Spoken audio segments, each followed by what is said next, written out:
one of the two will be doing roll call in the background so we can keep it moving.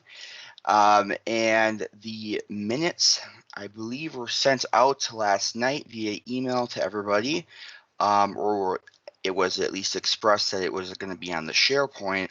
So if we haven't looked at those, can we take a glance? And I will, entertain a motion to approve those minutes whenever. Just give me the hand raising feature, and we can do this. But I'll give it about a minute or so, just quiet.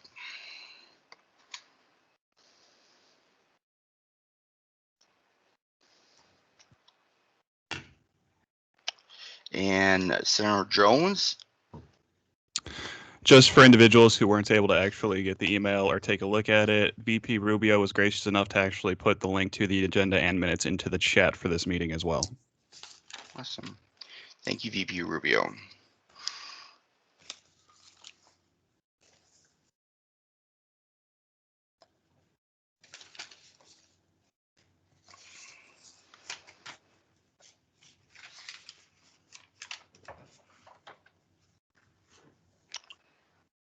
Whenever anybody like to make that motion, I'll take it. Senator Jones. So moved. All right. Do we have a second? Looks like Senator Ziegler. All right. All those in favor, please use the hand raising feature now.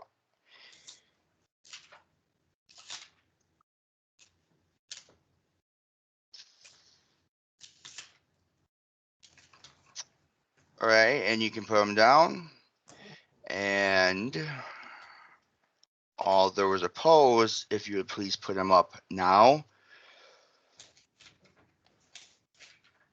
Put them down. And any abstentions, please put them up now.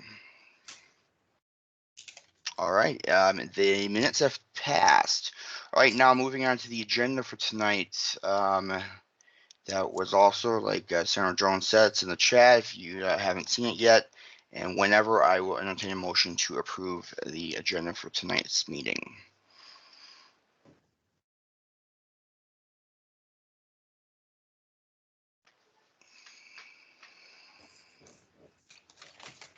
And Senator Zebel. I make a motion to approve the agenda. All right, a motion by Zebel. Senator Jones. I second that. All right, all those in favor, please use the hand raising feature now.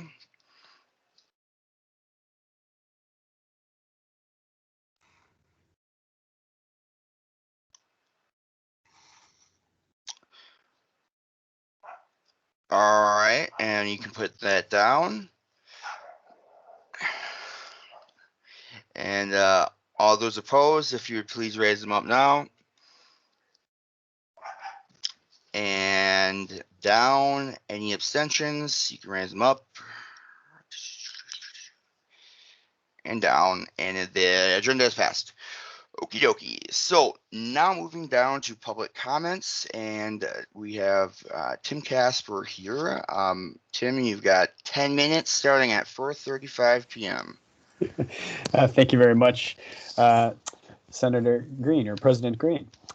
So just a couple updates for you all this evening. I probably won't use the full allotment of time. One, registration for the spring semester begins next week, Monday, October the 12th. The courses for the spring term were posted earlier today, so you and your fellow students can begin looking to identify what courses you'd like to take for the spring beginning next week. You can register for them. The Equity and Inclusion Plan, my colleague, Vice President Lucia Nunez, is working to complete that. We are looking to finish that by the end of this month, and so I will be coordinating with folks here to identify an opportunity to present that finalized plan to the students in the near term. So that might be later this month or early part of November. I also want to make mention of the fact that we rolled out this week the Navigate application tool. So if you haven't had the opportunity already to download that onto your mobile device or log in through your laptop internet connection, you may do so. It's a great tool to be able to use. It's something that we're going to be having our professional staff advisors and our faculty advisors using as they engage with each of you. It's going to provide us a consistent set of information about your experience as a student here at Madison College, so that as you work with different professionals in the college, they should have a comprehensive view of what engagements you've had with different service units. As of later this afternoon, 320 students have already downloaded the application and began filling out the initial intake form. So thank you for that. And again, please promote that with your fellow colleagues. And finally, I'll note the mural that was done in honor of celebrating equity and inclusion is in the Office of Student Life. If you haven't had a chance to stop by there, which would be understandable, I'm sure we've got some images that we can get out and share with you all. I was on campus briefly yesterday and saw it in the Student Life office. It is really a fantastic piece of art, and greatly appreciate the artist who did that work. That artist, and I'm blanking on the gentleman's name, but had done other work on State Street and other areas in Madison this summer. So that concludes my report. Awesome. Thank you, Tim. Do we have any questions that like to be asked right now? Just use that hand raising feature and let us know. All right. Well, we've got your contact info. So Thank you. we'll make sure, but yeah, Navigate. That thing is awesome. I already downloaded it, up and going, and I love the thing. So, okie dokie. So, moving down the list, Rochelle. Yeah, Senator Fisher, what do you got? I'm sorry, I just had a late question for No problem. for our guest. So you mentioned that the equity and inclusion plan will be finalized and complete and sent out and stated by the end of the month. Yeah, late October. So don't have the specific date, but that is what we are working to. So before the end of the month. Okay. Is that office receiving all the feedback from individuals who've had an opportunity to look at that draft? Yes. So, you and some of the other members of the Senate I know participated in a forum last month that we did for students specifically. And so we collected the information that was either stated or added to the chat feature from that meeting. And I know Vice President Nunez also told me she had received a number of emails already in the hours after that meeting, and she's continued to receive those over the month. So that'll all be reflected in the plan. Excuse me. As I'm sure you're aware, the Student Senate did pass a historic initiative also looking at tackling racial inequity, and I'll be talking a little bit about that during special reports. I hope that you can stick around so that the students can really have a way of engaging on important matters like this sort of within our own domain, and not with leadership coming and asking the questions, but simply having that platform to deliver those things. And I also wanted to point out from our meeting last week that I've also heard from faculty as well that sort of feedback regarding the overall plan. So it's good that there's a timeline and sense about it. I think the idea was one of the things I said in this meeting was that I think the process is probably more important than the product, and making sure that everyone who because it impacts all of us, students, faculty, staff, everybody, perhaps making sure that everybody had their voices heard sort of on their own accord, and not just a simple talk listening session where time is limited. Yeah, so again, Vice President Nunez and her team have continued feedback, not just from you all as students, but from other employees here at the college. And I would agree that ultimately it's not the plan that matters itself. It's actually the actions that come from the plan, right? And beginning to live it and pursue strategies to improve the climate of equity and inclusion here at Madison College. So the plan to me is really just another beginning point, and definitely not an end point in and of itself. Yes, and I'll end by saying that I hope that the Racial and Equity Ad Hoc Committee will, from the Student Senate's angle, we'll be able to convene soon, establish quorum, and look at this within that time frame. It's a lot, but we're moving. Oh, Hope you can thank stick around. Yeah, I'll be able to be here for about an hour tonight before I have to leave. Awesome. Thank you, Senator Fisher, and thank you, Tim. And very well said, Senator Fisher. All right, so let's move down. I'm going to pronounce some names wrong, so I apologize. Rochelle, Patty Geese, David Leclerc. I have a mock meeting interview with him actually next week. Hello. Marty Krabs and Penny Johnson for the Handshake job posting site. You've got 22 minutes at 4:42 p.m. Go for it. Great. Thank you so much for having us. On behalf of HIT, which we've nicknamed ourselves, which stands for Handshake Implementation Team, we're very pleased to be here tonight, so it's an honor. And we will entertain some questions. We have about a 15-minute presentation or so. So my name is Rochelle Warner. I am one of the advisors in Current Employment Services. I handle the employer relations. And so we want to talk about Handshake tonight because all of us on the HIT team have spent the summer working on this new tool. So we want to share and rejoice in the success of the launch of this tool. A huge thank you and shout out also to Dr. Casper for helping us, and he was very gracious and signed us some nice thank you cards for us for our implementation team. So I know he took time out of his busy day to do that. So thank you. So Handshake is the #1 way that students find jobs, and a real easy website. So if you can remember this, you can tell it to students, you can tell it to employers. They just need to go to www.joinhandshake.com. Next slide, please. And thank you also to Ellie for driving today. We really appreciate that. So here's our implementation team. Christine Stevens is not able to join us tonight. She was the project manager through the Information Technology Department. That's me in the middle. Over to the right is Marty Krabs. He's from our Strategic Student Solutions. Underneath Marty is David Leclerc. Both Marty and David will be here tonight presenting. Down below, David is Maggie Owens, formerly known as Maggie McWilliams, and she will not be able to join us today either, but she's part of Marty's Strategic Student Solutions team.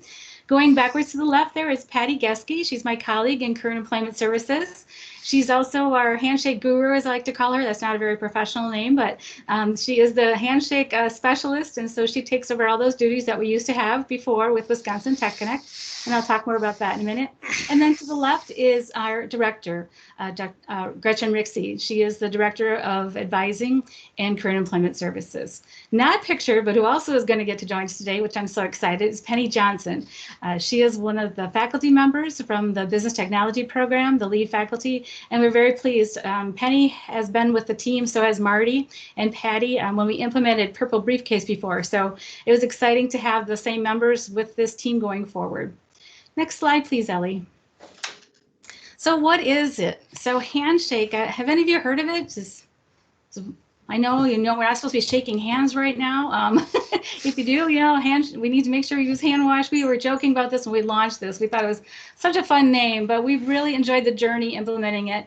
And what is it? It's our new job internship posting board for employers, students, and alumni. So please help us get the word out. That's why we're here tonight, is we really need your help with that. It launched on August 31st, so our team started meeting about the middle of May and pretty much met every week thereafter to get it up and running.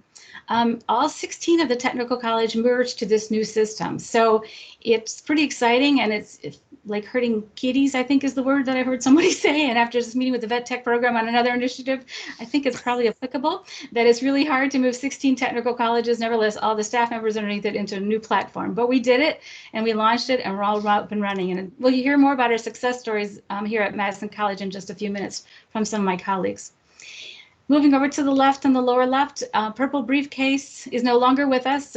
Wisconsin Tech Connect was our founding developmental tool for job posting. So back in 1999, it was launched. It started as Access Database. It migrated into 4 versions on the internet. Our consultant who helped us with that decided she wanted to leave and start her own business, and she did just at the opportune time.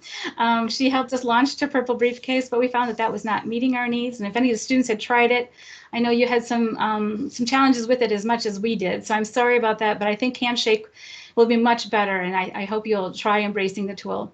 So Purple Briefcase was with us starting in May of 2019, and here we are, August 31st, 2020, already talking about another tool. I'm hoping this one's going to last for a long, long time. I'm very pleased with it. All four of the, all 4 of your schools, pretty much in the state of Wisconsin, use it as well. So it's highly regarded as a very valuable tool. All students are eligible, enrolled in 1 credit, and what's really cool is you can use SSO to log in, so single sign-on. So that's a really nice feature also, so you don't have to remember different passwords. Once you're into the site and you accept the platform, you're able to access it and move forward using it with just using SSO and using the Madison College homepage. I'm sorry, my home phone is ringing. Technology, right, Sean? Also another feature is we just added faculty. So we enrolled them as a student, so they have an account just like you do. And we wanted that because we need their support. They need to be able to get into the site to look at it and see how it works. Some of the classes have it as a class requirement to complete a Handshake profile. And so we ask them to have an account, set it up, and so that they can mimic the experience. Great. Next slide, please. I'm going to turn it over now to my colleague, I believe Marty. Hello, everyone. Again, my name is Marty Krabs. As you can see from this slide, Handshake is a worldwide platform. So countries from around the entire globe have accounts in Handshake. And you can see on this slide some of the nearly 400,000 companies that are listing positions within the network. Even all of the Fortune 500 companies are included. Next slide.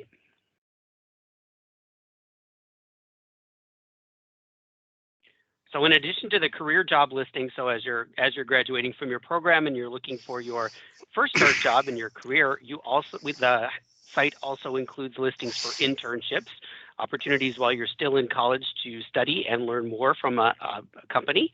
So internships, and you can search those by company, by category, and by major. Next slide. So even more jobs. As you attend college, you may be looking to work on campus or for part-time jobs for some additional income. You can use Handshake to find these jobs too, including all Madison College student jobs. So whether it's a regular student employment or it's part of your federal work study award, all the jobs will be available to browse and apply for on the site. All you have to do is search Madison College student jobs and you'll see all the listings. So that's what I have for you. I'm going to turn it over to David.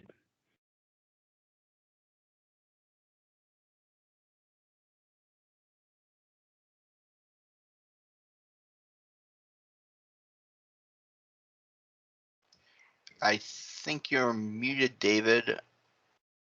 You're right. I am muted. I was just saying, too, that I feel a little bit like Mike Pence. I'm being attacked by a fly right now. But thanks for listening to us and present Handshake. My name is David LeClaire. I'm a career and employment advisor here at Madison College. You've learned about what Handshake is and what it can offer you, but this is how you access it. So a great thing is if you have an iPhone or you have an Android phone, you can go to your app store and download Handshake. You just search for Handshake. It kind of looks like, you can kind of see in the middle there, the blue, looks like two people maybe shaking hands, but kind of like an H. So the logo there for Handshake. So you can download that and you type in your Madison College login credentials from there and it will log you into the platform. So that is one way that you can access it. And the other way is just going to joinhandshake.com and logging in with your Madison College credentials. Next slide, please. Logging in, as Rochelle, I think, mentioned earlier, all students currently enrolled in at least one degree credit class can log in and use it. We encourage you to not only download and log in, but also to complete your profile.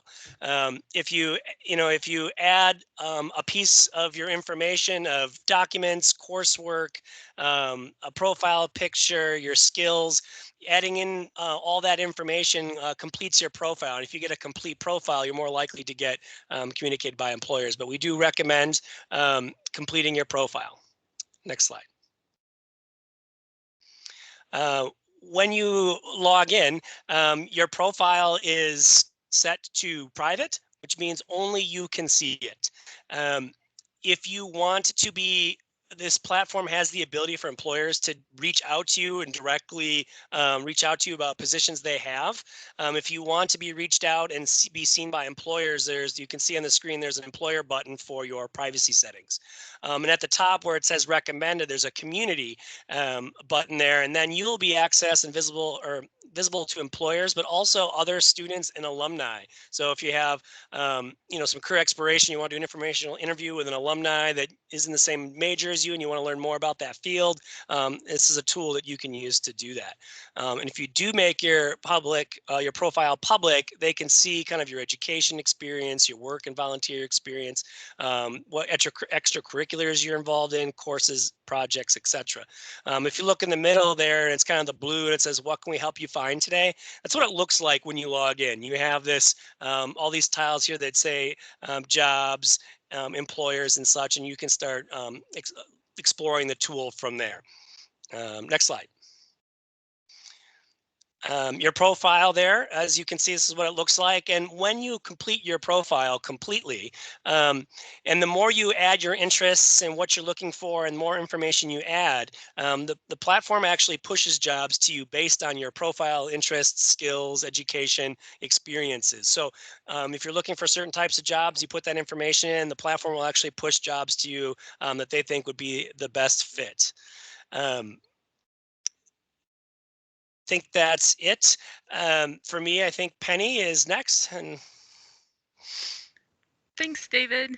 Hi, everybody. I'm Penny Johnson. I teach in the Administrative Professional Program. So as Marty mentioned and David talked about, there are tons of employers out there already using the handshake system because many colleges and universities have been using handshake for a while. But I want to tell you why we like it at Madison College. So I teach in a career program. That means I'm helping students prepare for their administrative professional career. We're seeking a specific type of job, and employers in our district want to be able to find us upon graduation. And that's where handshake is of benefit. And that's true for my program, and that's true for all programs.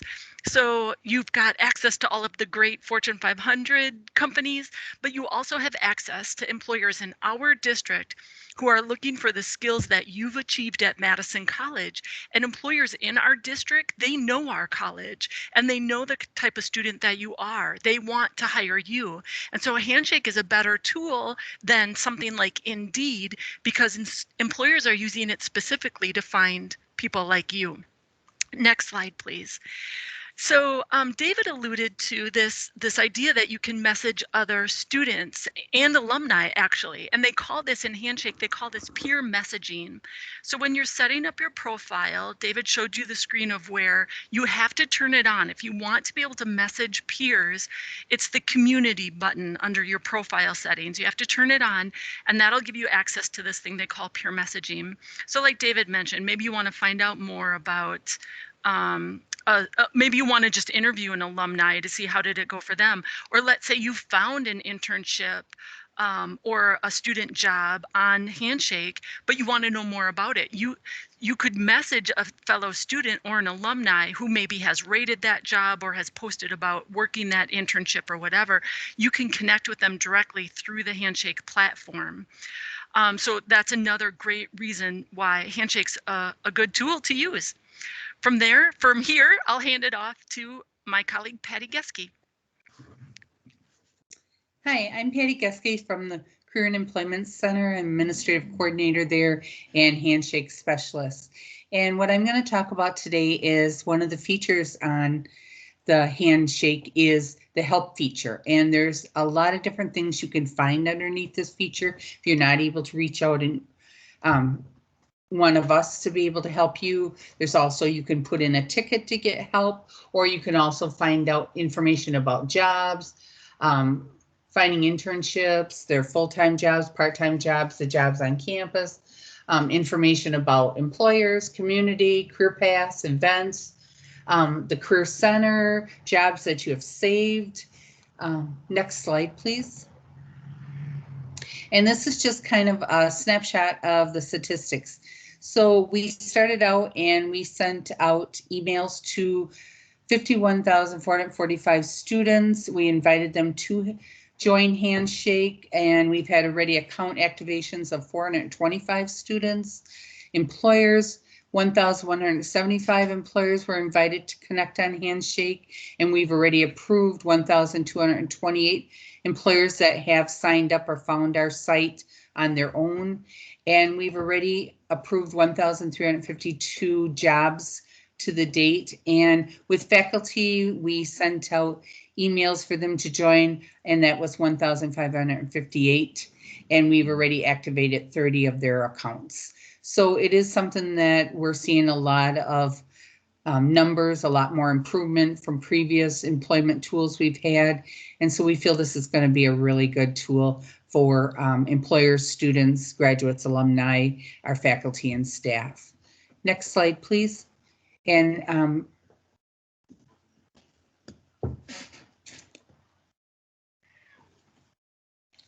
so Marty will help us with this slide, please. Yeah, so here's where we need your help to get the word out about Handshake. The slide lists some of the marketing and promotional efforts that we've already done to share the site with students, emails, news postings, web updates. All those are important, but it's your social influence that we need the most. Share about the sites with your classmates and your constituents. Please encourage students to sign in and complete their profile to be part of our giveaways. So we actually have some prizes from those that activate their profile. And let us know about opportunities to share in your classes or with your other groups. Handshake is your gateway to employment and your career. Let us help you use the site and help you pass through that gateway. So joinhandshake.com.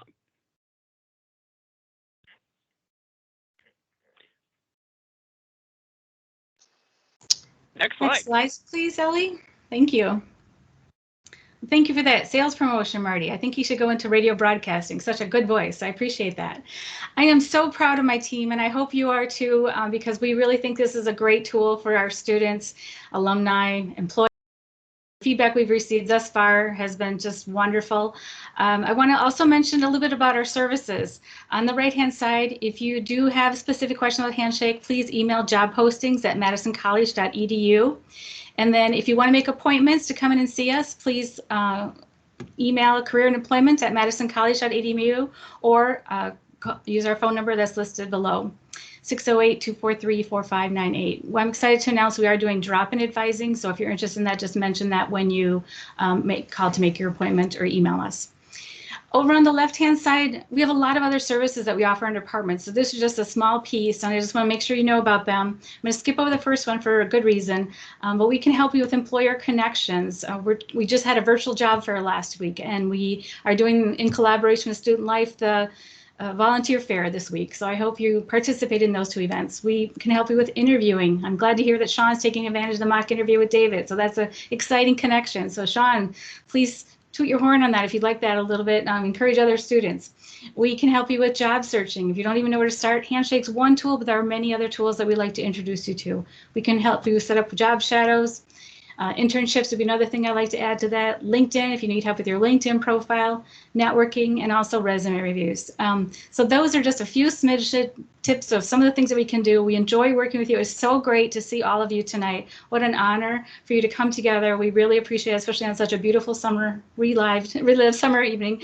I also want to turn now to my colleague in career exploration, because Trish Karinji also had a new tool that she launched this summer, so she's been busy too.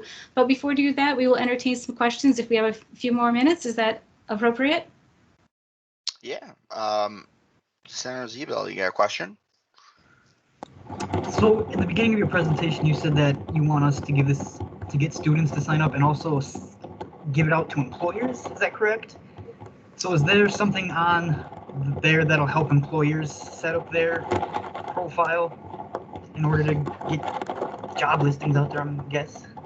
Sure. It's the same website, www.joinhandshake.com, and the site is really cool how it has it set up. It has a link to students, employers, and career centers. So it's a very clean website on the landing page.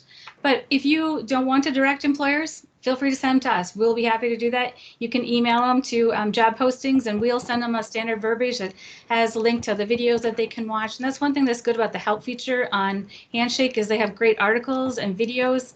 It's a really good marketing tool that they put together for us that we didn't have to reinvent the wheel. It was already there for us, just customizing it to our own college. Thank you. Great question. Yeah, and my next one would be: would you be willing to share that presentation with us, the one you just had, so we could I'll give it to an employee so they can read over, slide, and just be like, oh yeah, that's what they have to offer, kind of thing. Because that's a lot of information. I don't know if I'd be able to remember all that. Speak to somebody, freely with that. Sure. I don't know your protocol, but that is perfectly fine. I believe Hit Team, you're okay with that? Say yes, wave your hand, yes, okay, thumbs up. We're happy to do that. Please pass the word along. However we can share this, we are willing to share it. So thank you. Great idea. Awesome. Thank you so much. Senator Willis, you have a question? Yes, I was just curious because I actually set up my Handshake account when Marty first sent out the original emails to students, or at least I was trying to. But one of the problems that I ran into with me being in medical coding is a lot of the information for medical coding is not available for me to actually try to add it in there. And it doesn't really give me the option to type additional categories in right now. Is that something that's going to be updated later? Thank you. Yeah. Yes, excellent question, and thank you. I really want to be transparent about this. So when we initially signed the contract with Handshake, it was only a 4-year school. There weren't 2-year schools that were participating, and they said they would work with us. And that was probably one of the problems we had with Purple Briefcases. They kept promising. Well, Handshake did the same thing, but unfortunately COVID hit, and so they had to shift gears, and they had to honor their 4-year school platforms. And so what they did was they shift their model to working on career fairs. And as a result of that, they had to put us a little bit on the back burner. They have met with us numerous times, sent us emails saying it's still on their list. So hopefully by the end of the month, early November, we're going to be able to get those programs up and running. And Marty is the one who did all the matching and mapping for that. The job still can be phoned, and maybe I'll let either David or David or Marty explain how that works. I think David, you did a great job yesterday explaining. Could you share a little bit about when we talked about that yesterday? I'm just gonna interject quick. I'm sorry. I'm sorry for interrupting. I need to have a motion to extend the time for this presentation. Do we have Senator Willis or Senator Jones? Do we have a motion? Yes, I move to extend the time for 5 minutes. All right. And okay, I'll second. And seconded by Senator Jones. Well, let's just do a quick. All those in favor, please use the hand raising feature now. And yeah, so I'm not even gonna do the opposed. For 5 extra minutes here, I have 5 for starting. So continue on. I'm sorry for interrupting. No worries. Thank you. We attended a presentation by Handshake earlier this week, which they gave us a little bit of news about what's upcoming.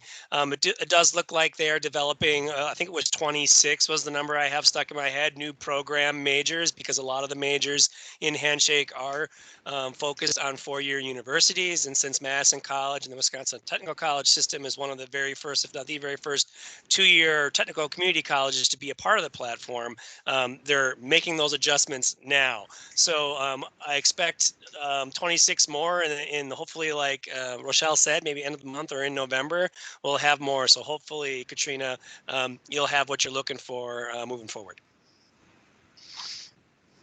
Senator Zebel, you had another question? Yes. So I'm on the PR committee, and I would love to put this on social media if that was okay with you guys. I didn't want to put the slideshow out there without, being, without, I guess, permission. Following proper procedures. Yeah, is what I was really. Yeah. So is that okay with everybody then? We can do that. Thank you. So we see a thumbs up from the Hit Team. They're almost all here, so I think we go by majority as well. Thank you. Awesome. Thanks Cool. for We'll get that out then. Yeah. And we appreciate the publicity. Thank you. And if there's something shorter that you need from us, let us know. We will provide you what you need. Just let us know. One question I was someone wanted me to ask is promotional like flyers. Do you have anything like that we can put? If we're gonna put something on, make a post on our social media outlets, being able to have a flyer, but you send it out and hey, check it out, click on the site or whatever. Do you have anything like that that you can pass our way that we can utilize for our social media. Yes, David created a wonderful flyer on how to create a profile, so we could send that along. Awesome, awesome. Senator Jones, you had a question? Actually, you asked my question for me. I was going to ask if we could get those digitally so that I can put it up on our website as well. Sounds like we're all on the same page then, which is a good thing. Any other questions at all? It doesn't look like it, but obviously, again, we've got contact info, and this is exciting. Yes, I had to set my profile via the Exploration of IT career. But I already had my profile set up, and it is pretty nice, and it's valid purple briefcase. So I'm excited to see where it can go. So thank you for the presentation, and we got a comment in here quick. Oh no, it's from Marty.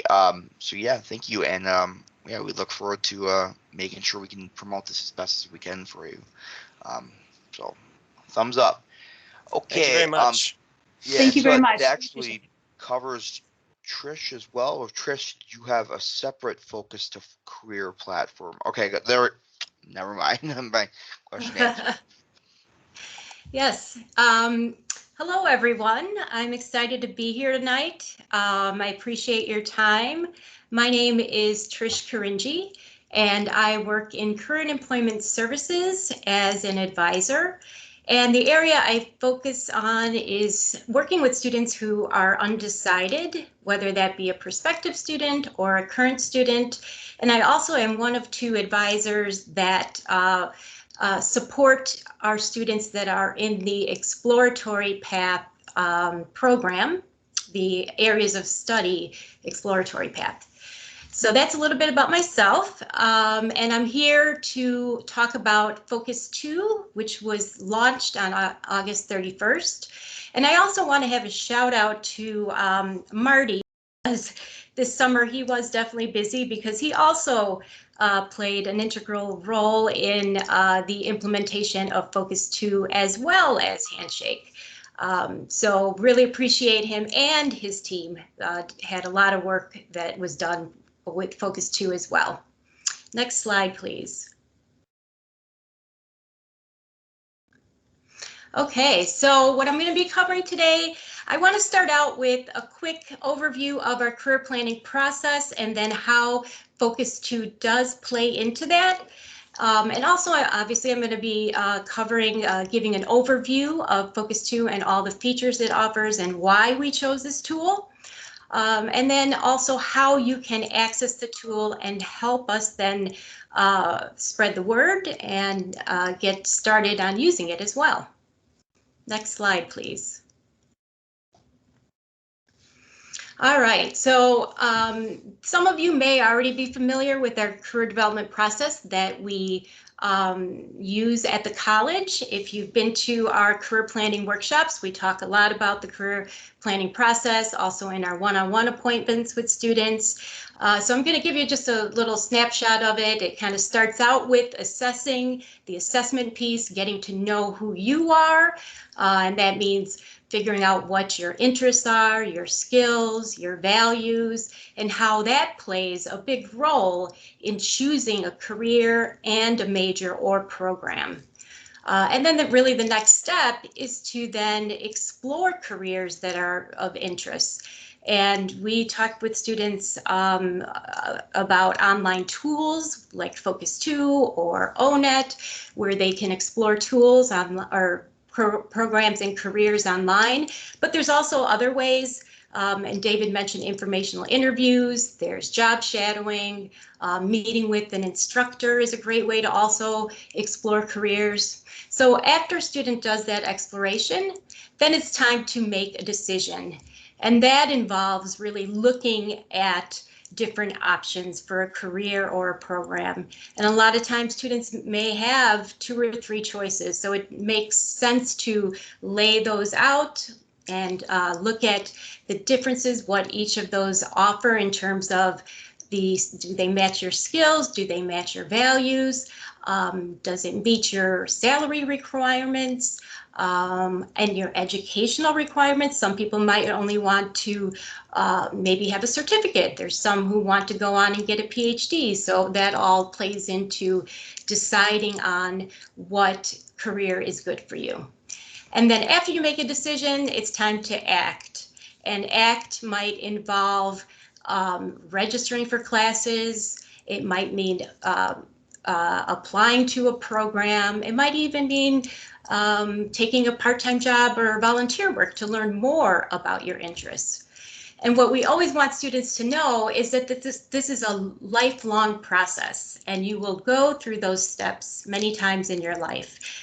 So you will be touching base, and just know that there is support to help you through this process. So next slide, please.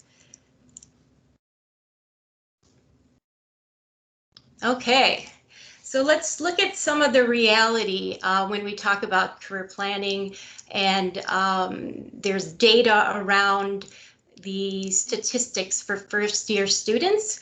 About 60% of first-year students may enter college without having a career goal, or maybe they don't know what their major is or their program. And sometimes some of them say, I don't have a plan at all.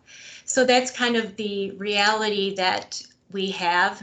And I was on a NACE webinar, and they were talking about the statistics of students who change their major within their journey at college. And that is about 50 to 80% of students will change their major or their program one time throughout their journey.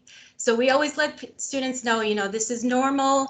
College is a place where you are learning about yourself and you're exploring, and it's kind of part of the process. Next slide, please. All right, so if we want to look at some of the research that's been done around career assessments and career planning, they've shown that individuals who do take a career assessment that assesses what their interests are and then go into a major or a program that matches those interests are more likely to finish their degree in a timely manner. And then if we look at folks who are going through the career planning process in general, it leads to more increased motivation. Maybe they're doing better in their classes. It can lead to increased retention and less time to graduate. So those are really important statistics to keep in mind. And I know when I've met with students, especially students who are returning students, I'll ask, why did you leave? And sometimes they'll say, well, I really didn't know what I wanted to do. I wasn't in a program, I was undeclared, and I just didn't want to spend any more money. So they come back, and thankfully they find resources that can help them decide and make good choices about their career. Next slide, please.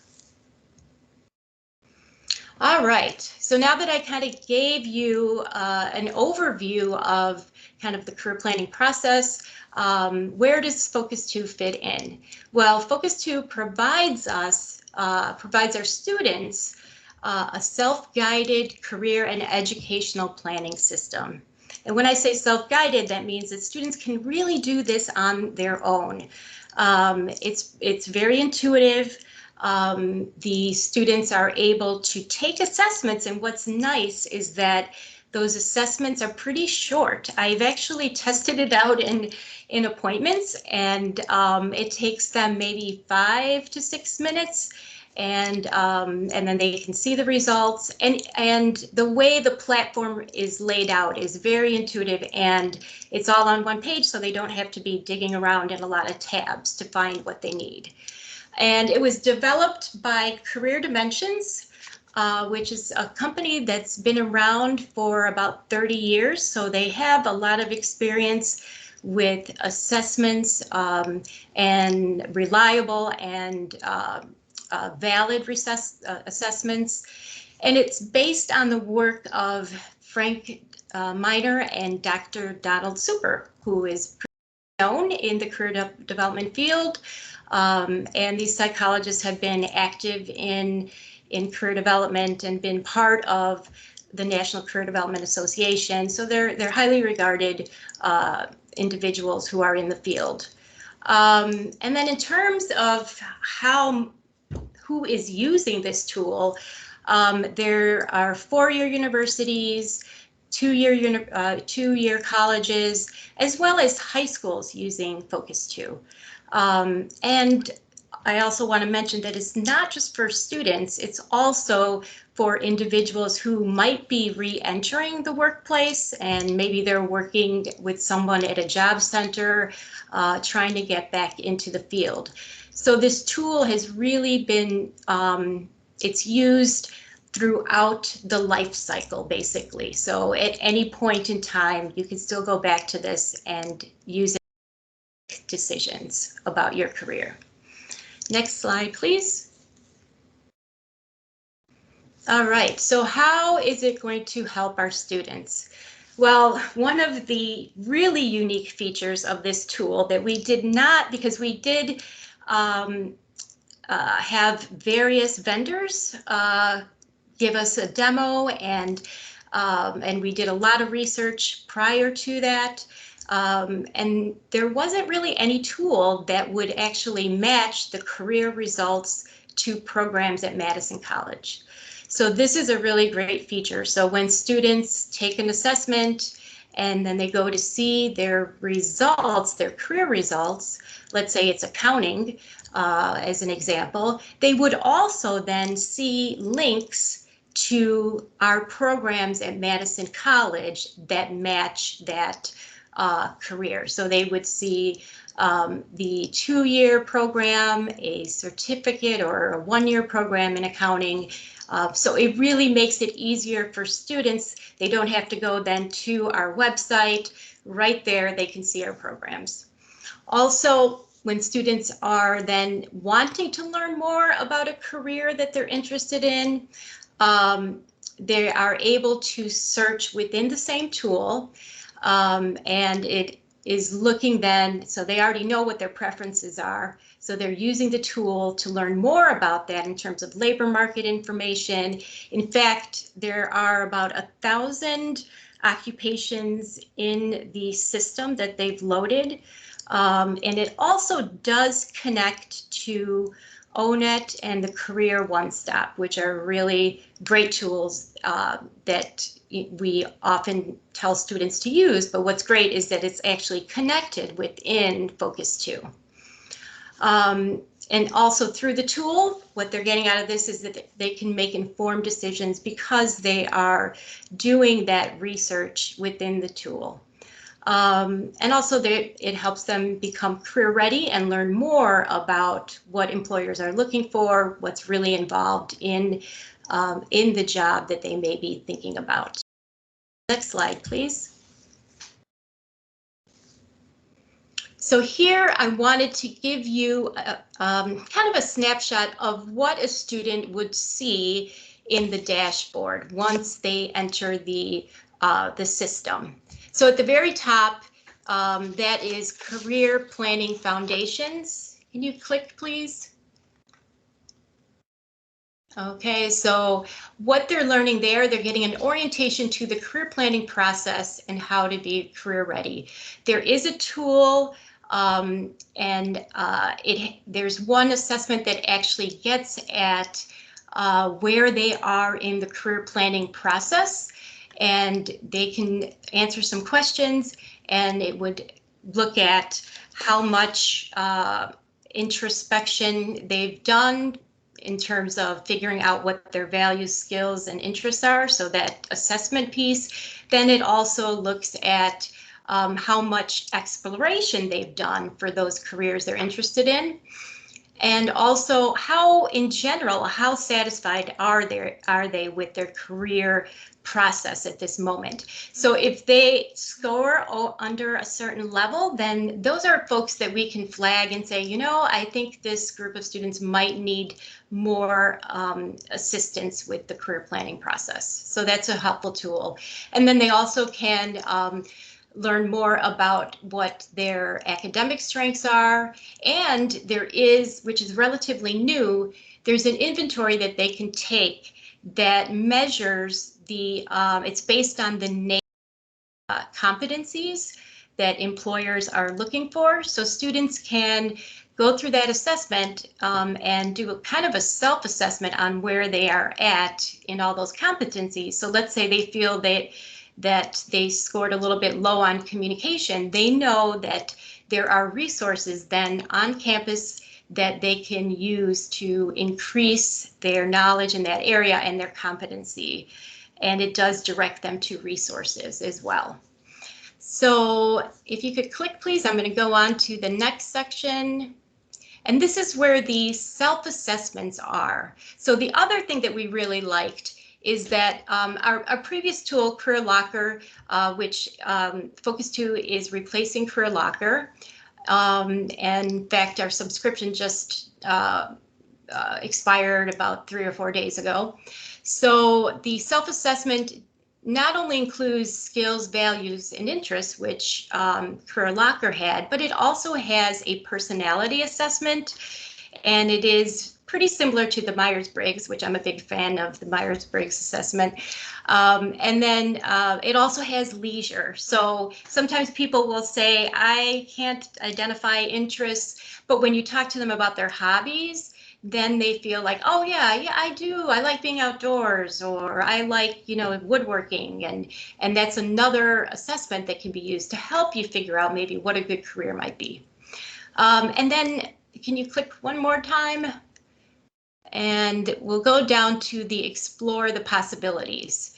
So this is actually the way it's laid out is kind of the career planning process. So once they do the assessments, then they can explore the occupations.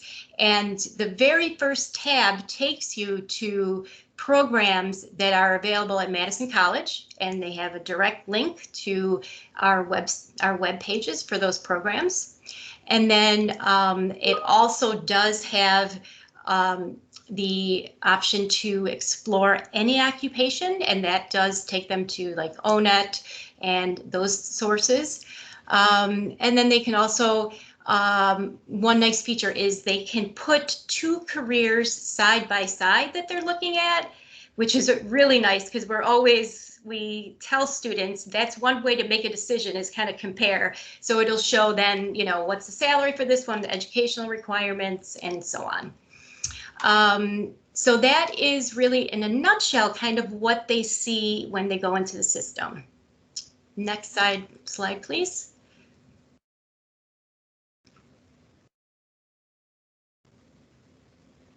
Okay, so then how will it be used?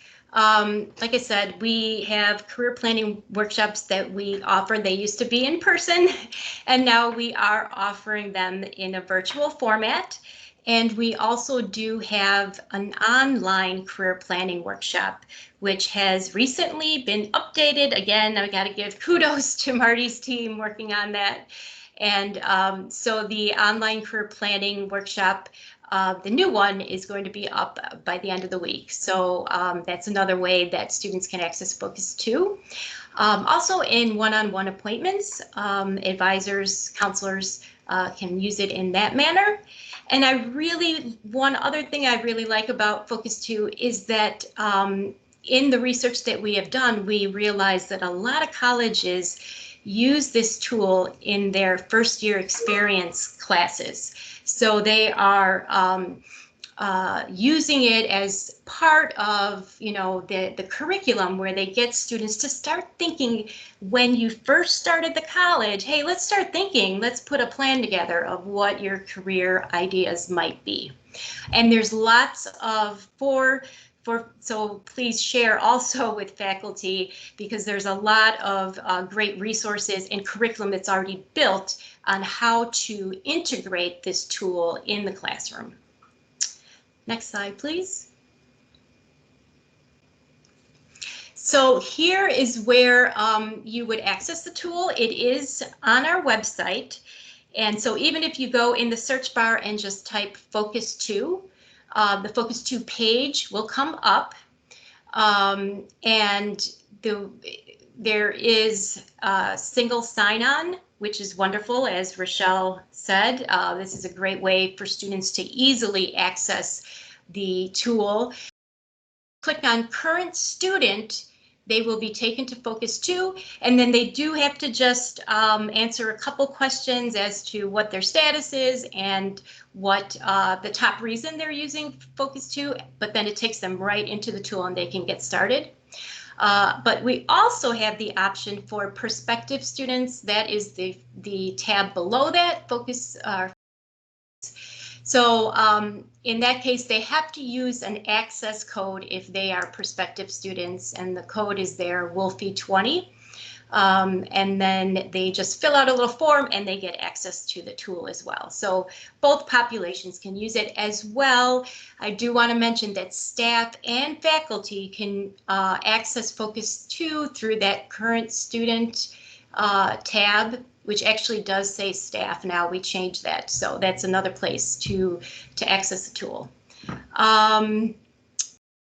There's also this link right here in case you want to check that out.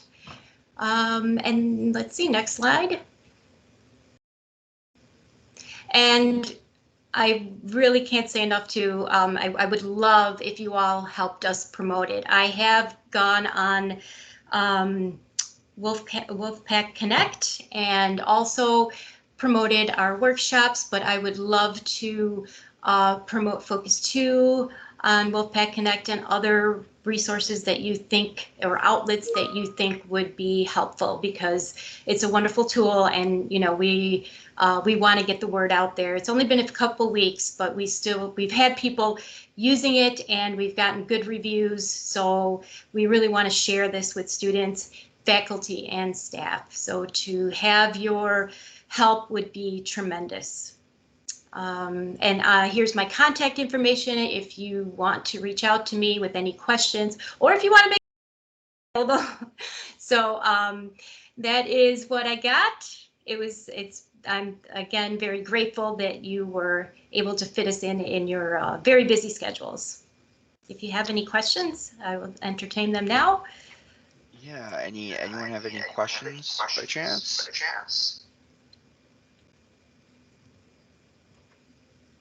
Well, I'm just gonna throw it out there.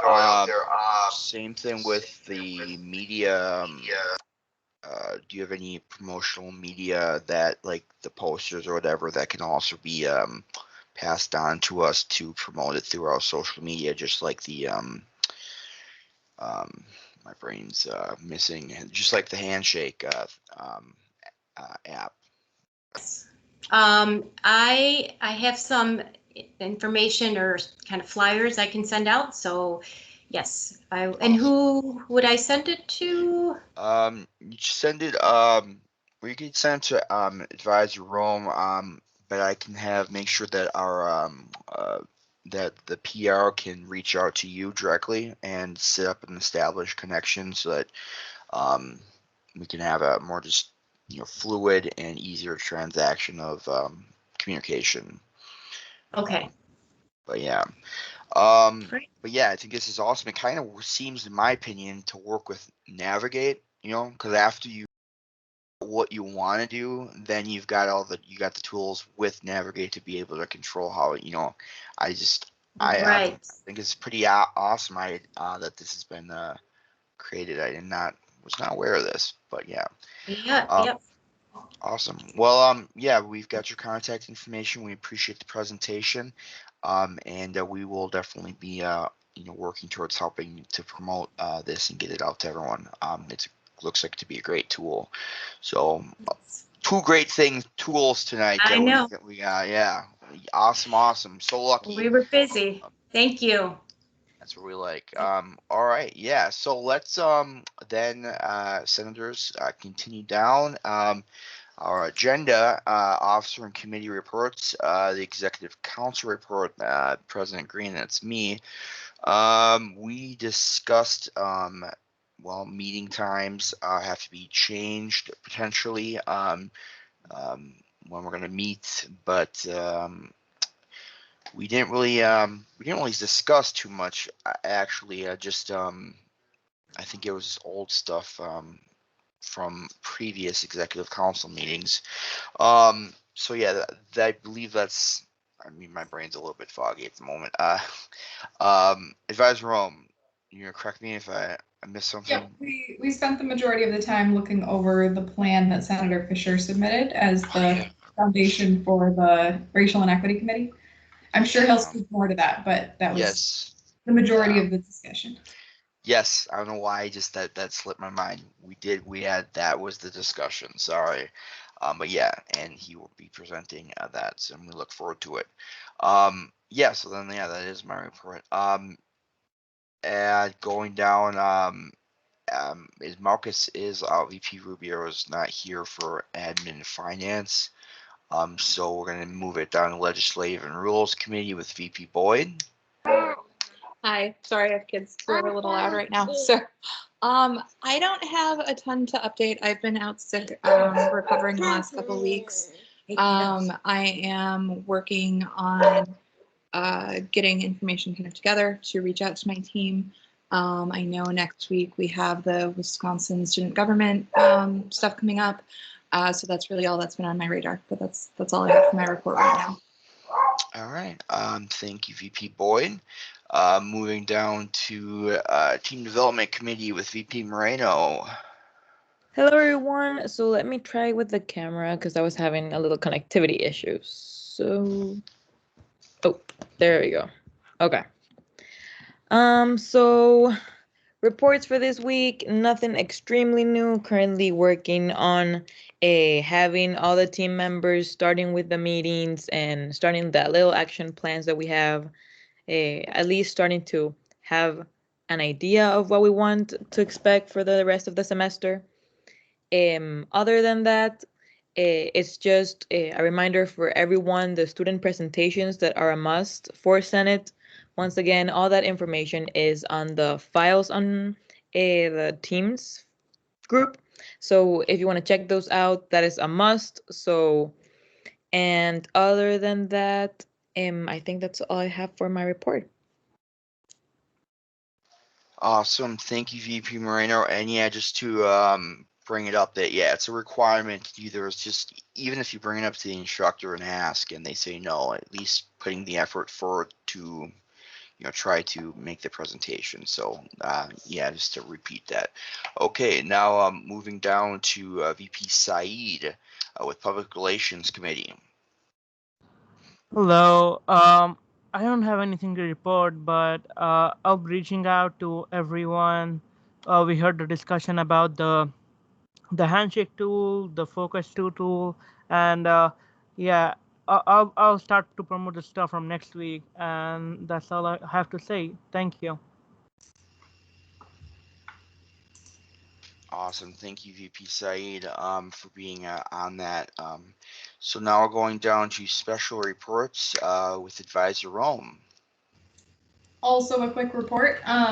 First, I just wanted to make sure that everyone was on the same page with the virtual office link. We don't want that link generally shared.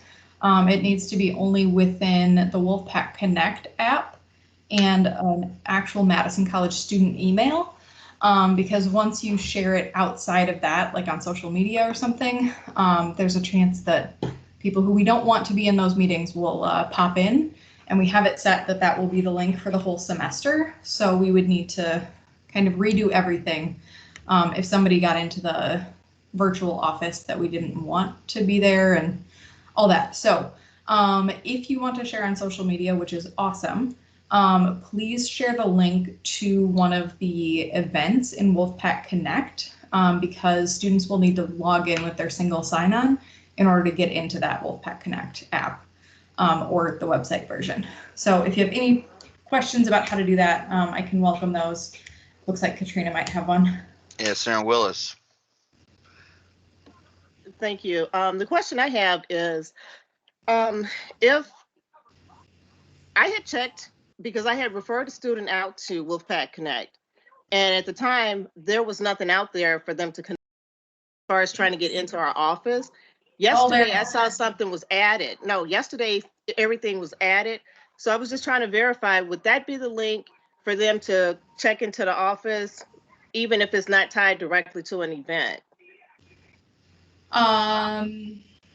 Meaning, for example, like when I'm in the office on Tuesday, if I had a student from the welding department that wanted to meet with me, how do I tell that student to actually connect with me in the office? So you can do it in one of two ways. If it's a specific person who reaches out to you, you can go to your calendar and open up the Student Senate virtual office. It should be at the top of all of your calendars if you accepted that invite, and the link will be in there. You can just copy the join Teams meeting and send it directly. If you are generally promoting it, they can join through Wolfpack Connect now. Aleem got all of that up. We were waiting on people to solidify their hours before we posted them. So now it is 100% up, posted 4 days a week. So it's a recurring event for every Monday, Tuesday, Wednesday, and Thursday based on the times that you all are staffing it. And if there was any time that was less than half an hour or less than an hour, we didn't post it because we asked you all to find times that overlapped or were next to another person. So we didn't want to post just a half an hour at a time. It just would have gotten really messy in Wolfpack Connect, and we want to make sure that it was as clear as possible and helpful for students, and not, 3 events for every Monday that's the Student Senate virtual office.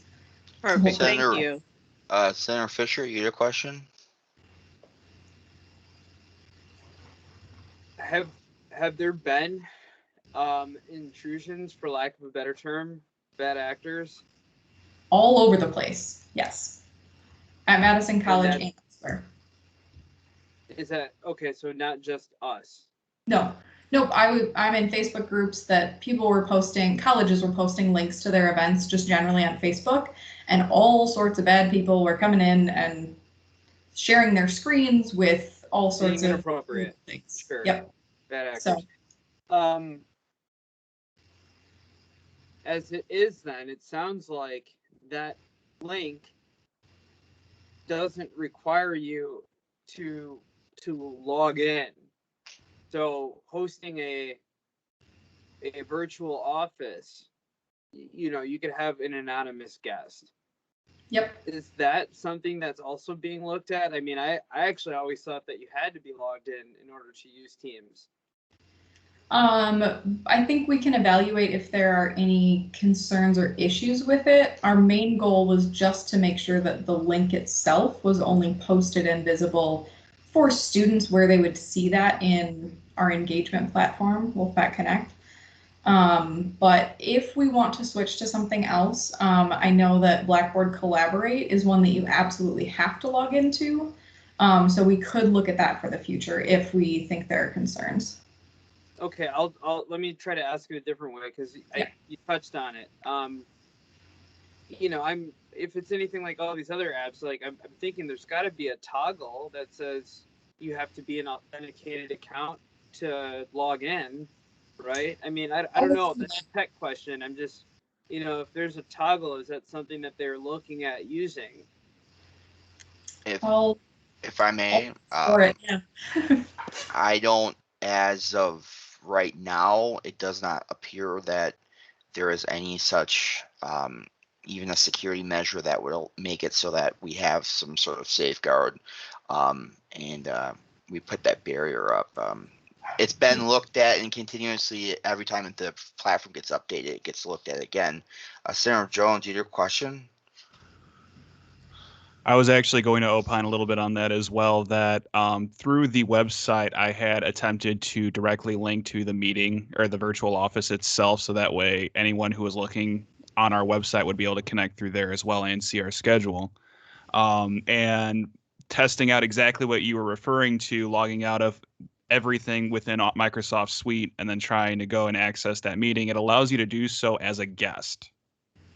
So you're able to put it just like WebEx, your name, you know, what you would like to be named, and join. You just don't have admin privileges. Yeah, I mean, let's be frank, especially since it's Cybersecurity Awareness Month, whatever. We all know that we think we know one thing, and then the hacker knows 10 times more things on how to be intrusive and either maliciously take our data or take control of our device. You know, so we don't want to give anybody even the opportunity to, you know, make that attempt. And because I've tested it out too, Senator Jones, and I mean, yes, I mean, I don't know how to proceed after getting into the virtual office, how to, you know, hack my way or whatever, but it's still someone knows somewhere, and that's what we don't want, you know. No, I agree. I am stating that because they can get access through that without their email or student login, that is a security issue. So what I'm going to do is see if I can, I'm going to see if I can link to the Wolfpack Connect event directly, and that way that would require the login, and we can go that route. So we can also post it in the description for Senate on Wolfpack Connect, so that might be. I can connect with you, John, about where exactly we could connect it. Sounds good. Okay, I'm sure we're really pressed on time, and I love how many, you know, future CSIOs we have on this. But Ellie, if you're able to, you know, ask that tech question, or, you know, whoever is responsible for that, if there is a feature in Teams that would authenticate, I think that would be an additional measure that would just ensure that it's only for people who really are having access to our office. I don't want to keep people out, but the only people really for Student Senate related business would be people at Madison College. And then if you're doing business outside of Madison College, perhaps there's another platform you can use for that meeting. I mean, it's just, I'm not asking for any change. I'm just looking for more information if that toggle exists or not. And it's worth looking. It is worth asking and looking into. Senator Jones. I would also like to mention that having us direct to a Wolfpack Connect link generate traffic for our page site on Wolfpack Connect, which in turn helps us out with getting word out for events, meetings, things like that through that platform as well. So even assuming there isn't a security risk, this could still be supplementary for helping other avenues as well for the Senate.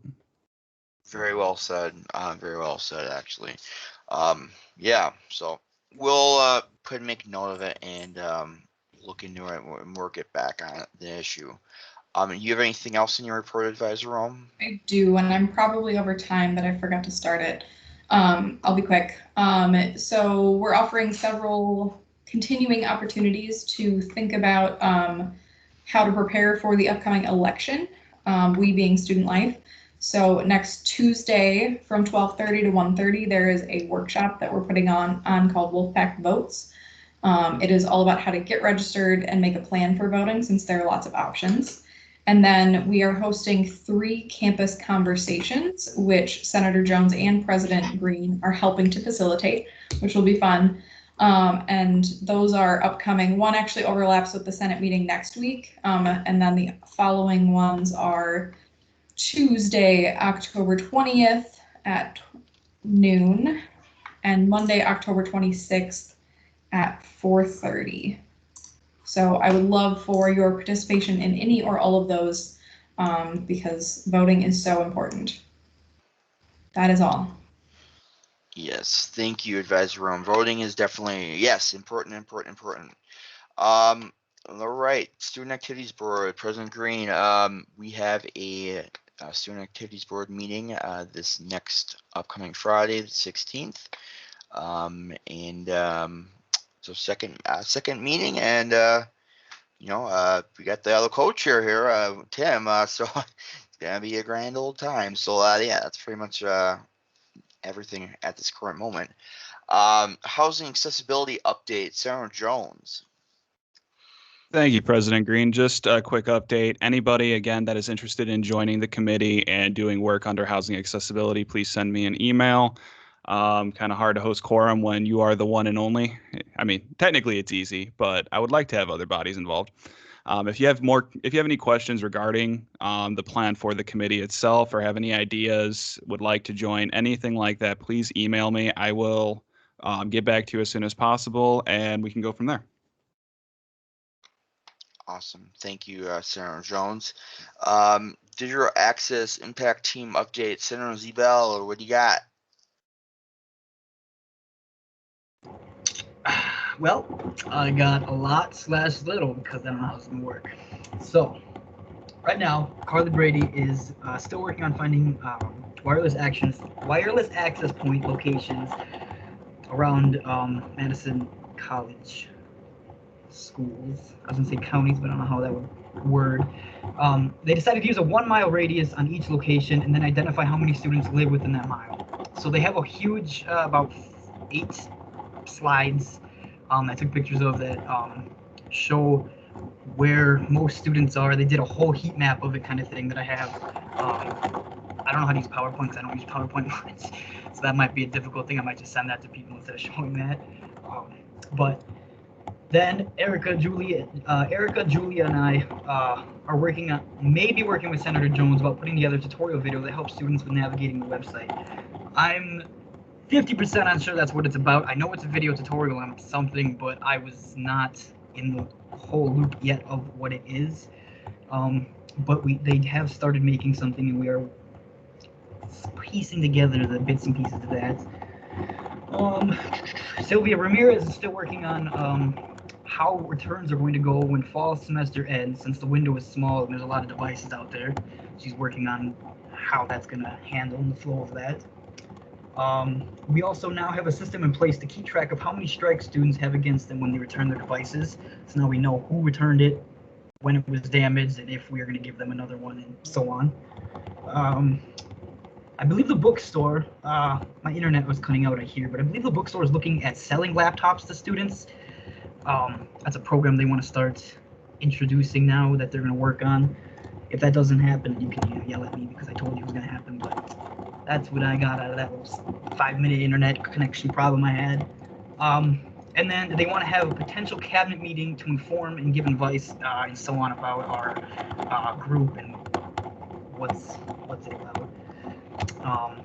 That's my report. I can show you the little slideshow real quick if you guys want to see that. It's more of just locations of where everybody is this fall semester and where good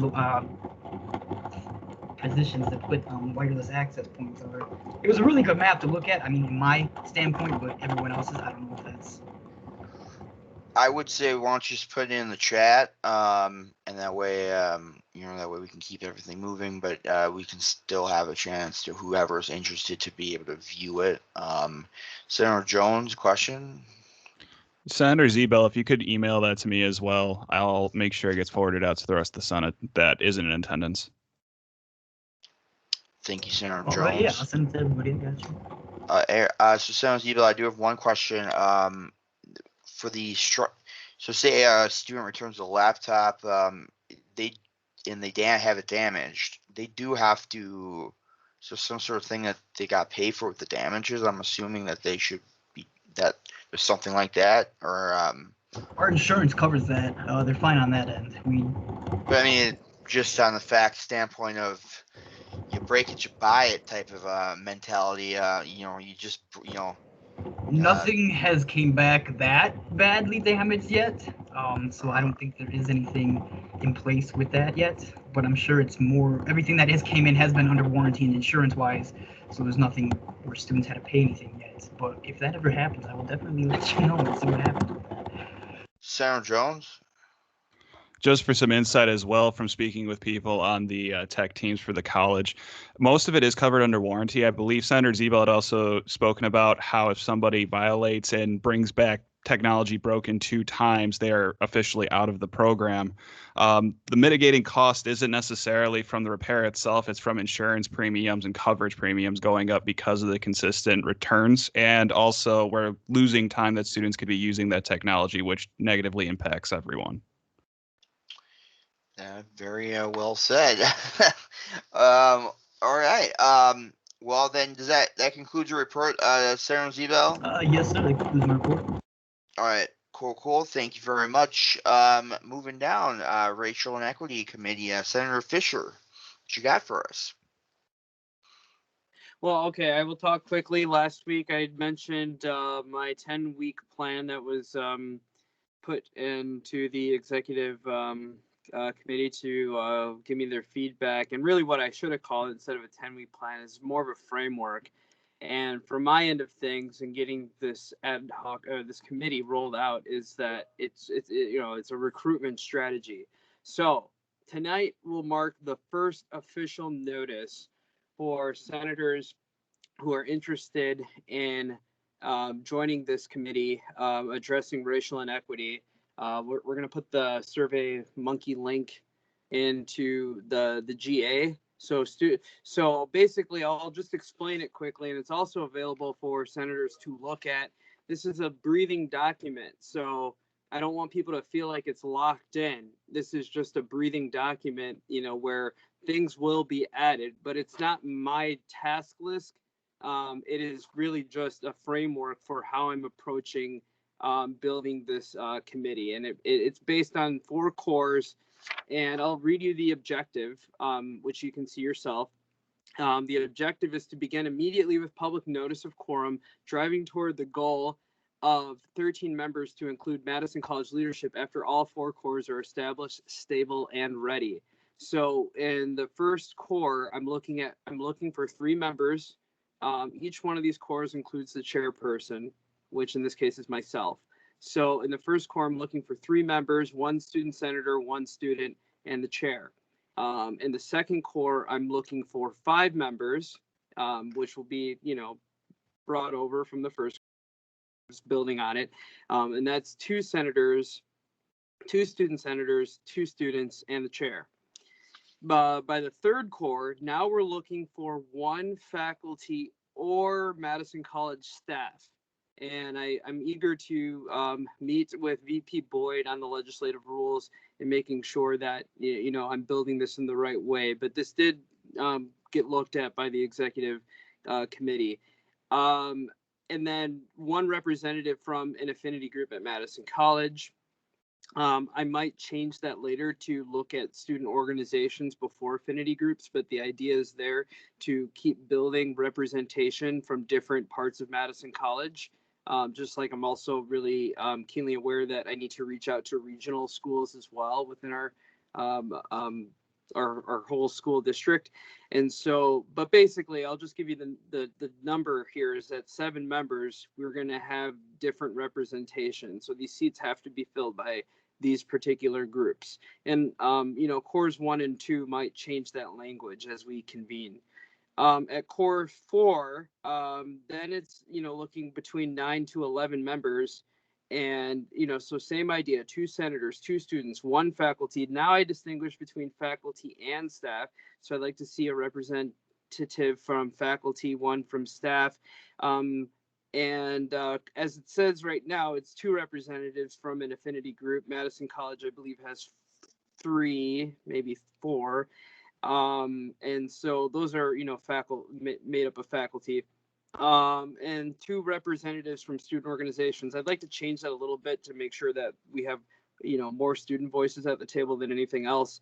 But at the end of the 4th core, we should have 9 to 11 members.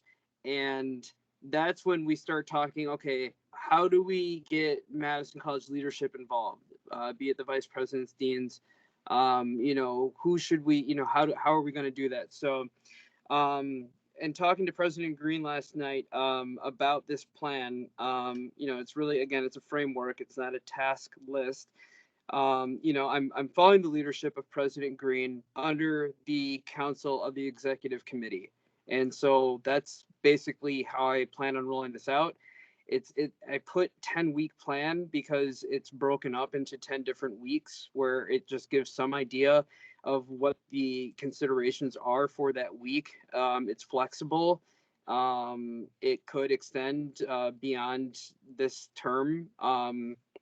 And then you just continue the work in trying to build it up and get as much representation. The key with addressing racial inequity is to at least give people that opportunity to come to the table.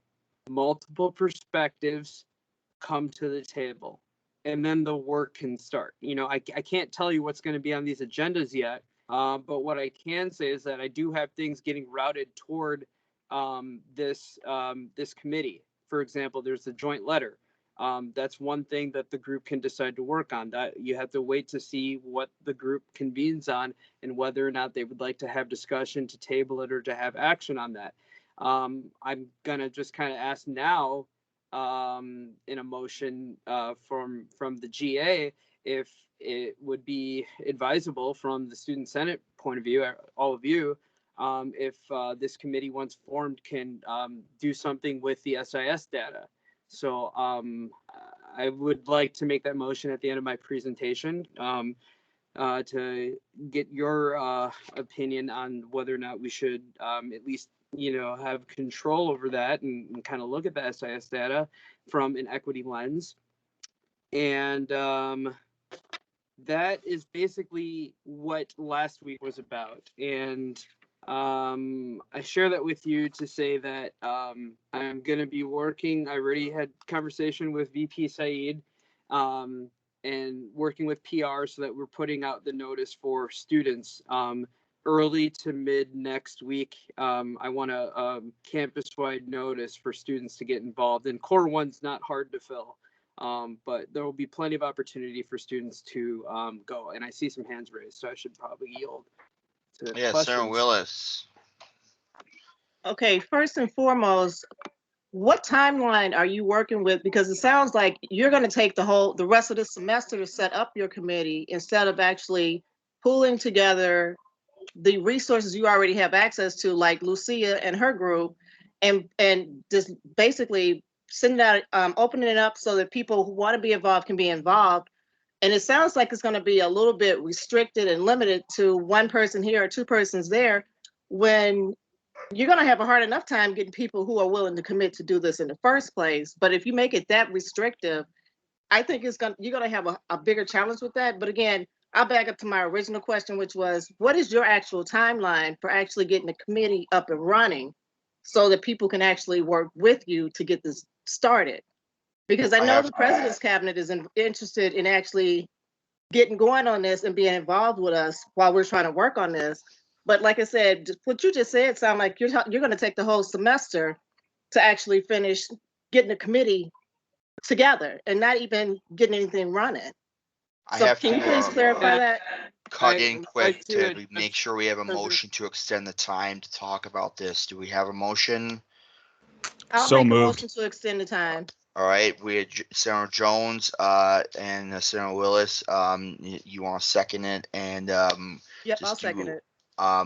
Just do the hand raising feature quickly for me. I'm not even going to do an opposed, but I just want everyone 5 minutes. 5 minutes. All right, everyone put their hands up if they are for it. All right. Okay, so there we go. 5 extra minutes from 5:58. Who was next that wanted Senator Willis to answer the question for that? Senator Finisher has to answer Senator Willis's question. I'm sorry, that's what I meant to say. Okay, so as I understand the question, you're asking me what are the specific tasks that I'm doing. Well, specifically throughout the week, I have been I've attended. Excuse me, that was not the question. Okay.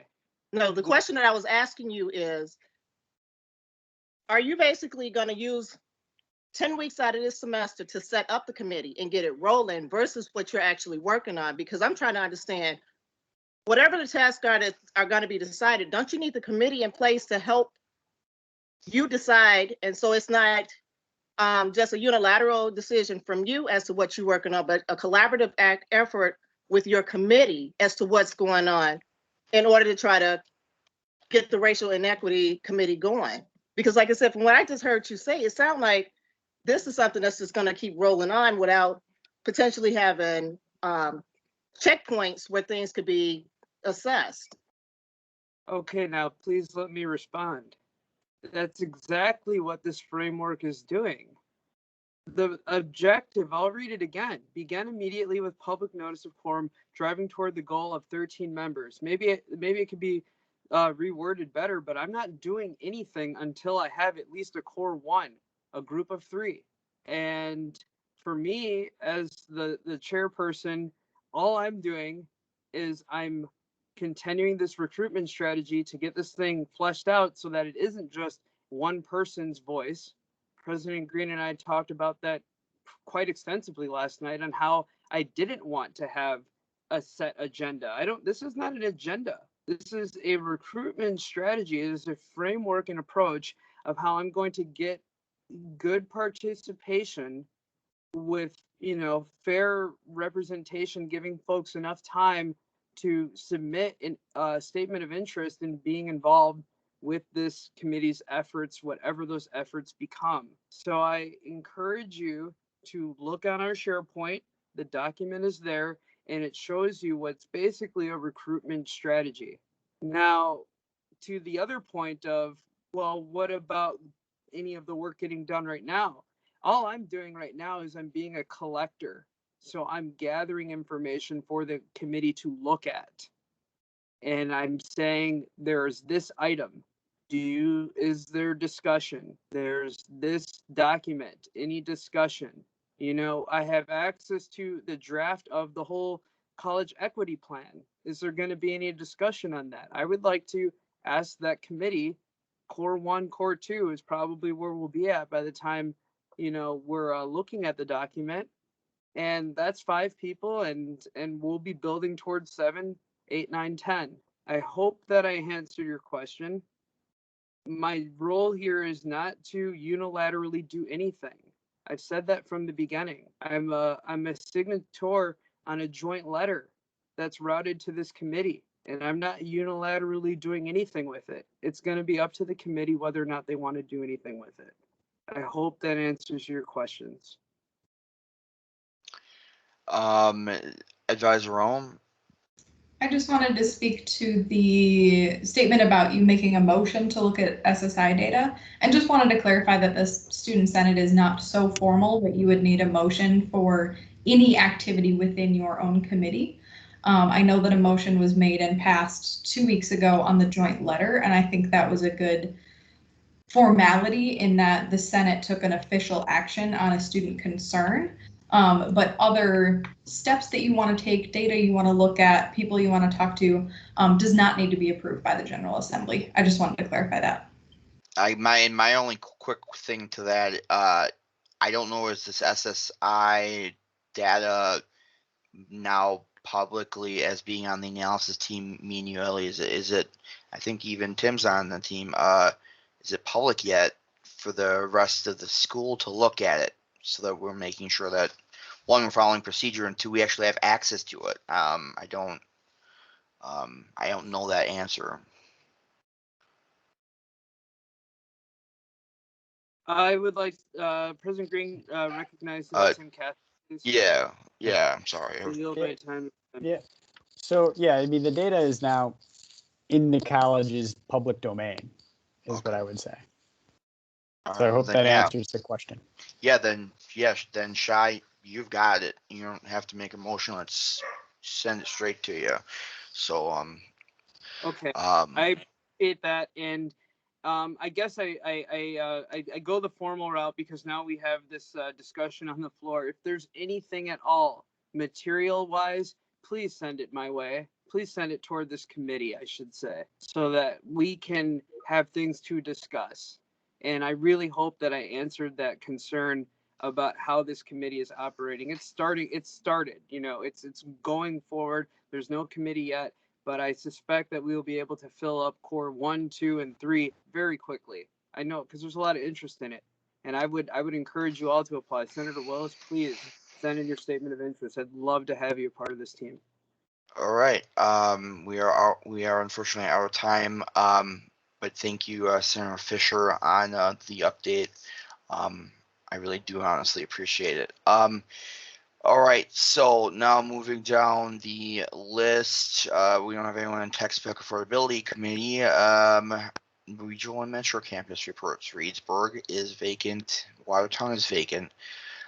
Portage, Senator Rugny, she's unfortunately not feeling well and is out. Fort Atkinson is vacant. And Goodman South is vacant. Northern Regional Engagement Committee, again, Senator Rugny is out, so there's nothing there. Moving down to College Assembly and Council reports. College Assembly, President Green, there is a College Assembly meeting next Wednesday, I believe. My computer is locking me out. Hold on a second, it wants my verification. I don't know why. This is weird. I can't access my... Sorry, hold on. That is accurate. Yeah, it is next week. Okay, good. So yeah, that's all that we've got for that. I don't know. Great, I'm getting locked out. So now let's move it down to our academic council, Senator Fisher. I am missing Senator Rugny today to give me those moments of breath here between my reports. For academic council, we did just meet today, and largely we talked about the timeliness on student feedback policy that is going forward. Expect to see a presentation at the College Assembly this next week. I raised my hand to at least be a part of the presenting group, not in a really big fashion because I'm so new, but just to have that student representation there. And again, they had a bunch of different initiatives that they were following and milestones that they had made. Part of the Focus on Focus initiative that was addressing engagement and communication with students. There's talk about, digital access and things like that. And so what this this timely student feedback policy hopes to do is to ensure that communication between students and faculty is timely, and that the grades and things like that are being, are reported timely. There are students who are transfer students who they need their grades to be reported and, and PeopleSoft and all of those things in order for their transcripts to be updated. So that's part of it. And, this was started out in the before times. And so, part of the conversation was, well, should there be any inclusion of the language regarding, this current pandemic? But I think the idea was that they've spent a lot of time. So again, expect to see the second read during the College Assembly this next week. Awesome. Thank you for the thorough report, Senator Fisher. Moving down, Diversity and Community Relations Council, VP Boyd, do you have anything for us? Sorry, I have no update. We have not met. There's not a meeting set yet, so I don't unfortunately have anything to update with. All right, thank you. Facilities Planning and Investment Council, Senator Willis, what do you got? Well, I just wanted to let you know that now that Tina Ahito has been appointed to be the co-chair for Facilities Planning and Investment. And right now, our other co-chair, Nina Schultz, is actually getting her up to speed. And then they're going to start setting meetings, because they had literally suspended our council because after Mike Starks left, there was no, we didn't have an administrative person as a co-chair. So hopefully we'll be meeting soon. And hopefully I'll have the new meeting schedule by our next meeting, because she was just appointed by Dr. Daniels last week. All right, awesome. That ends my report. Thank you very much, Senator Willis. Finance Council, Senator Ziegler. Yes, we're having a bi-weekly meeting tomorrow morning, and I will have a report for the next General Assembly meeting. All right, we look forward to it. Thank you.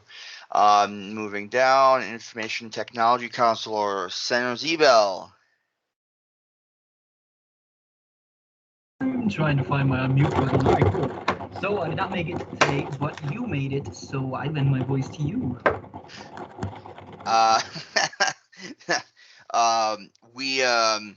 We're trying to present something in a college assembly about guiding principles for the for how we see the technology moving forward in the future. That's honestly the summarized version of it, and that's it. Now moving down, then institutional effectiveness and our revenues out. Professional Development Council, Senator Willis, what about that one? You got something for us? Yes, we just met on Monday. We're basically trying to figure out next steps. At first, we thought that we would try to add something about racial equity into our policy for the PD Council's funding, but then we changed our mind and we're going to make that into more of an issue statement. So that's what we're working on right now. And again, we only meet once a month now, and it'll be the first Monday of the month. All right, awesome. Thank you. Now, Student Affairs Council, VP Moreno. Okay, so I have no report specific right now. I am contacting Beth Egmeyer just for some questions that I had about the council, but other than that, we're good on this side. All right, thank you very much, VP Moreno. And now, considering down the agenda, old business items, we don't have any, and then new business items. Senator, Hugh, I'm going to say it wrong. Huge, Advisor Rome? I was just going to request to be able to explain the process once we get there. I don't know if you would like me to do that first or after. I can explain it right now quickly. Basically, he has to try to get his points back down and has to come before the General Assembly and be asked questions, give his reasoning as to why he feels that his point should be should get his points back, and then we do a closed ballot vote, which would be via SurveyMonkey link, and then and, if it passes, he gets his points back. You guys know what I mean, but that's what the bylaws basically are stating, and that's what we're doing right now. So, with that said, just a minor detail. It is up to him to decide whether to vote on all points together or individual weeks worth of points. And regardless of that decision, they cannot be reconsidered in the future. That is true. That's true. All right. So with that said, Francisco, I'm not good with that last name. I'm gonna slay it. So take it away, buddy, and give us your reasoning. Yeah, so what I talked with VP Rubio was that I would pretty much explain why I didn't have where I got those points.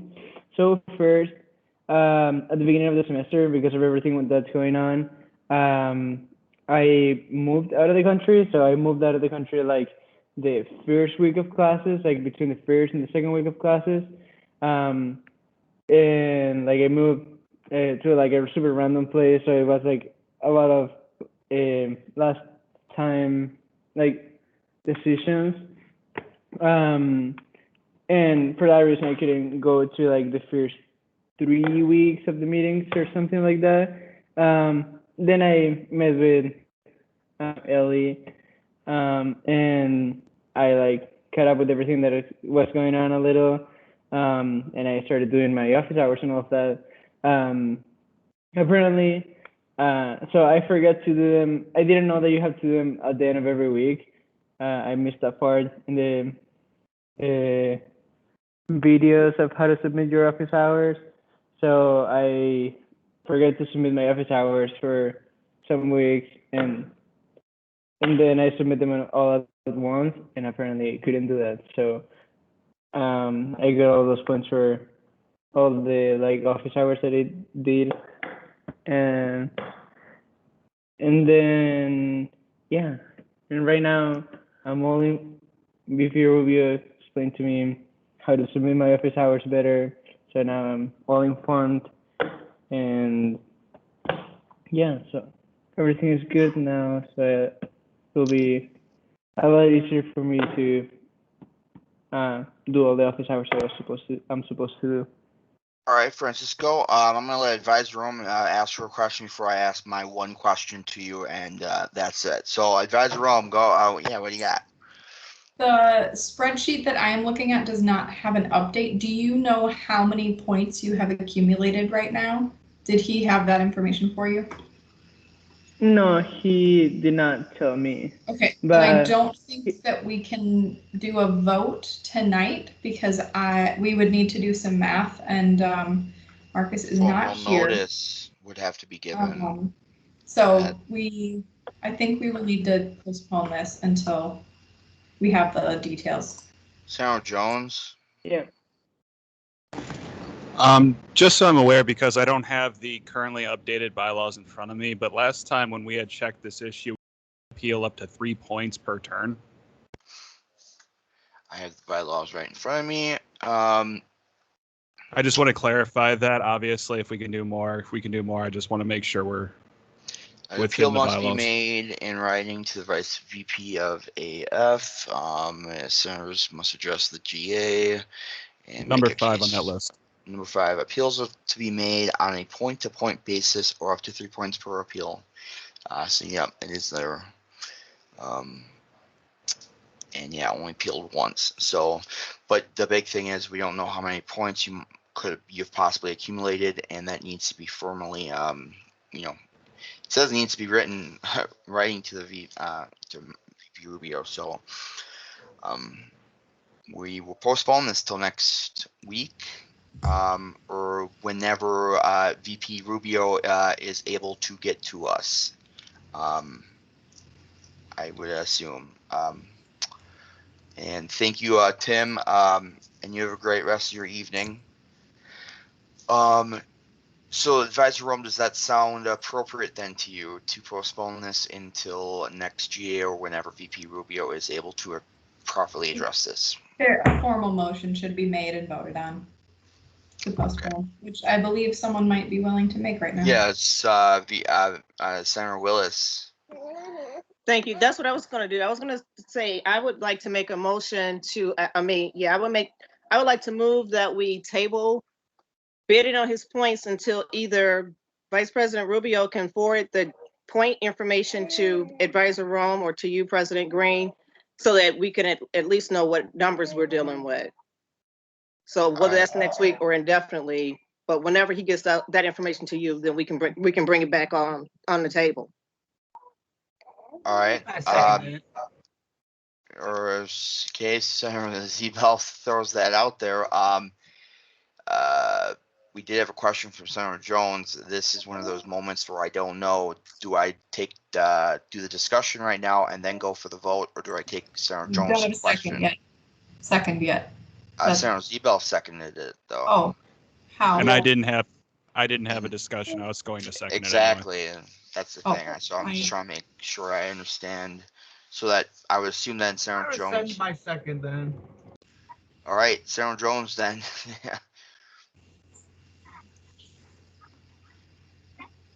You may speak if I didn't make that clear. No, I was saying, I'm sorry, I must have got walked over. I was going to second Senator Willis's motion. Okay, so then now we have seconded. Now, is there any discussion before I ask the question? For the sake of just keeping decorum in this, in support of the idea of postponing, I think it does make sense. So. Awesome. That's good support. So then I'm going to ask a question. The motion is then to postpone, to table this item at least till the next GA or to whenever the information can either be properly given to me or VP Rubio can present it and make sure it's available. So all those in favor of that, please use the hand raising feature now.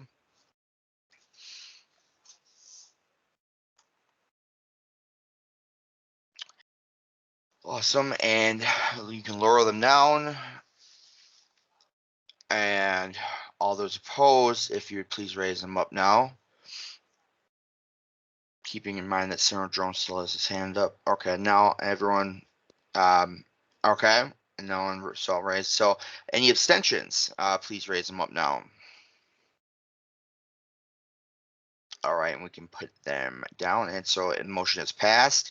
And we item and bada bada bing, bada bada boom. So now we've got no non-business housekeeping items. So that's Senator Fisher. Do you have a question? No, okay. Then announcements is what we're at now. Get those office hours done. Make sure you're logging them. And if you got any questions, or you can even reach out to me. I will always be available to you guys.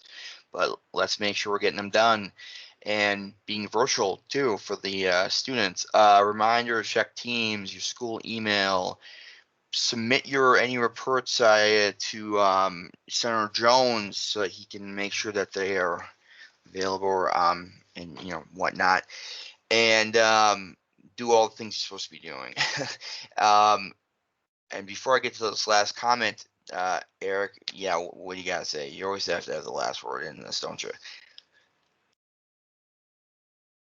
Eric, you got something you want to say? Okay. We're gonna conclude. You know, it's funny. I said my whole sentence and I was muted. So, did you change the passwords like you said? Like they were breached? Have they been changed yet? Or that's Some of the social media passwords have been changed, and the people that have been notified of that, and discussion is being talked about that. So, all right. We will make sure it gets handled appropriately. So then, lastly, Dr. Daniels will be our guest speaker next week at our GA. So if everyone could please make sure that you're on time, probably it would be nice to at least be a good 5 minutes early, just because sometimes he likes to kind of adjust his schedule like last second. Just be sharp, be ready to go, and look the best like you can be. Senator Fisher, one last question before I entertain a motion to adjourn this long GA.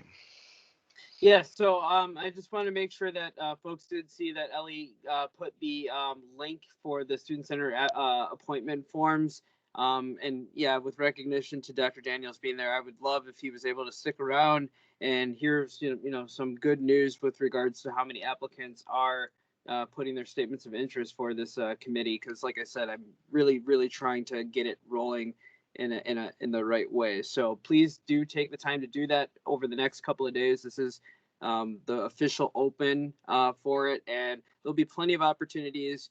If you don't make it into Core 1, there'll be another opportunity for you to continue to have that appointment. Senator Fisher, you want to drop in the link to the document that can be reviewed, the 10-week plan? I was thinking about putting it here, but no other see it, only senators. It's in our SharePoint. It's in the Teams folder for racial inequity. I mean, I can drop it there. I just want to make sure that everyone that can view it is able to view it, and so that they can properly make sure that if they're interested, they can get on. You know what I mean?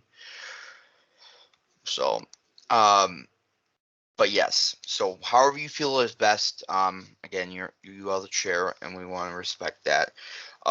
So, I will entertain a motion to adjourn this meeting. And I need to adjourn. So was that Senator Jones? Or was that Lucas? It's the Senator Stebronic. Okay, well I'll give it to you. Yeah. Okay, Jonathan, do we have a second then? Seconded. All right. All those in favor, please use the hand raising feature right now.